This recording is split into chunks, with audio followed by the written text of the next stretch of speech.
భారత cricket format ఏ రోజుకు ఆ రోజు మారిపోతూ వస్తోంది. ఇప్పుడు ఈ ఐపీఎల్ వచ్చిన తర్వాత దరిద్రం కాస్త ఎక్కువైంది. బెట్టింగ్‌ల కల్చర్ పెరిగింది. జనం యొక్క టైం కూడా కిల్ అయింది. ఈ విధంగా ఈ క్రికెట్ అనేది ఒక వ్యసనంగా మారిపోయింది. క్రికెటర్స్ ఎవరైతే గొప్ప గొప్పోళ్ళు ఉన్నారో వాళ్ళందరూ దేవుళ్ళైపోయారు. ఇది ఏకంగా ఒక మతం అయిపోయింది.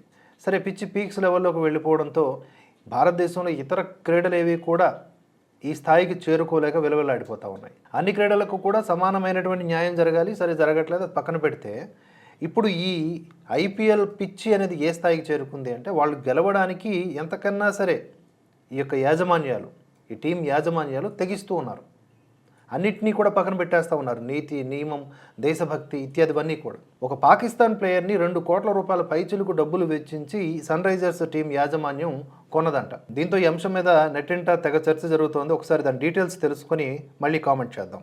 ఐపీఎల్లోని సన్ రైజర్స్ హైదరాబాద్ $190,000 అంటే 2,34,00,000 రూపాయలకి పాకిస్తాన్ క్రికెటర్ అయినటువంటి అబ్రార్ అహ్మద్ని కైవసం చేసుకుందంట. దీంతో ఎస్ఆర్హెచ్పై సోషల్ మీడియాలో తీవ్ర విమర్శలు వస్తున్నాయి.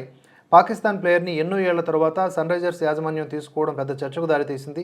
సోషల్ మీడియాలో బాయ్కాట్ ఎస్ఆర్హెచ్ ట్రెండ్ కొనసాగుతోంది.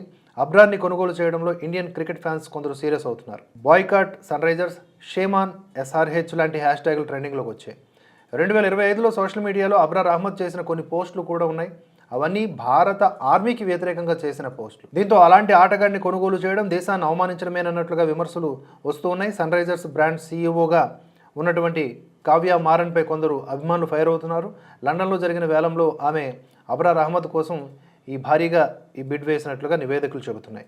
అయితే ఈ వివాదానికి మరో కారణం కూడా ఉంది. యూకే యాంటీ డిస్క్రిమినేషన్ చట్టాలు కూడా జాతీయత ఆధారంగా ప్లేయర్ని తప్పించడం చట్టవిరుద్ధమని ఇంగ్లాండ్ క్రికెట్ బోర్డు చెప్తూ ఉంది.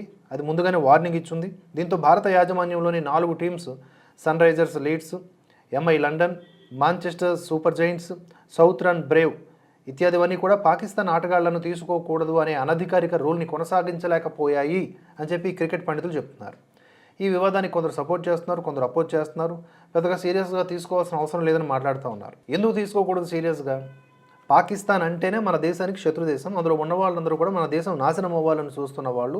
ఈ అబ్రార్ అహ్మద్ అనేవాడు కూడా క్రికెటర్ అయినప్పటికీ మన దేశానికి వ్యతిరేకంగా పోస్టులు పెట్టినోడు, ఆపరేషన్ సింధూర్ టైంలో కూడా మనల్ని నిందించినోడు, కనీసం మానవత్వం లేనివాడు, ఒక ఉగ్రవాద దాడి, పహల్గాం లాంటి దాడి జరిగిన తర్వాత కూడా భారత్ పట్ల సానుభూతిని కనబరచలేకపోయినటువంటి ఉన్మాది.